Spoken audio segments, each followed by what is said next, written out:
حریم Khan north Karachi Bharat میں حیدرآباد دکن سے 7 میل دور کولگندہ نامی ایک شہر ہے، جہاں ایک کسان اپنے کھیتوں میں بیج بو رہا تھا۔ صبح کا وقت تھا۔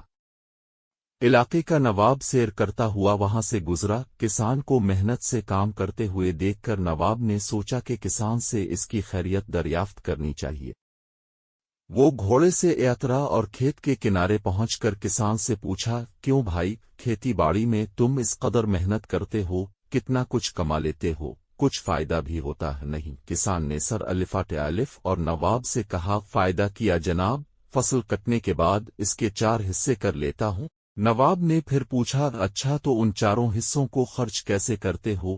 کسان نے جواب دیا کہ ایک حصہ تو حکومت کے ٹیکس میں چلا جاتا ہے، جاری ہے، دوسرا حصہ قرض چکانے میں ختم ہو جاتا ہے، تیسرا حصہ الفادیار دیتا ہوں اور باقی چوتھا حصہ یوں ہی لاٹا دیتا ہوں۔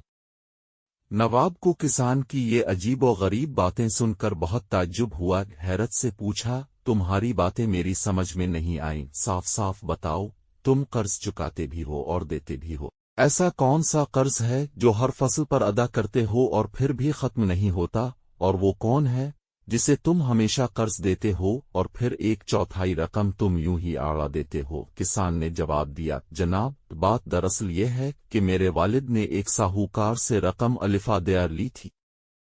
والد کے مرنے کے بعد اس کا سود میں ادا کرتا ہوں، ایک حصہ ٹیکس دینے کے دوسرا حصہ یہ ادا ہو جاتا ہے، اور تیسرا حصہ کسے الفادیار دیتے ہو؟ نواب نے پوچھا۔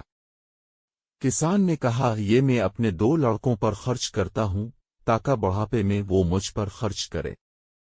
نواب نے پوچھا، اور یہ ایک حصہ فضول کیوں اڑا دیتے ہو؟ کسان نے کہا، میری ایک لڑکی بھی ہے، آپ کو پتہ ہے کہ آج کل جہیز کے بنا شادی نہیں ہوتی، اور جہیز ایک فضول رسم ہے، چوتھا حصہ اس کے جہیز کے لیے رکھتا ہوں، میری نظر میں یہ رقم لٹانا ہی ہوا۔ نواب اس کی مدلل گفتگو سے بہت متاثر ہوا اور ایک بڑی رقم اسے انعام کے طور پر دے کر رخصت ہو گیا۔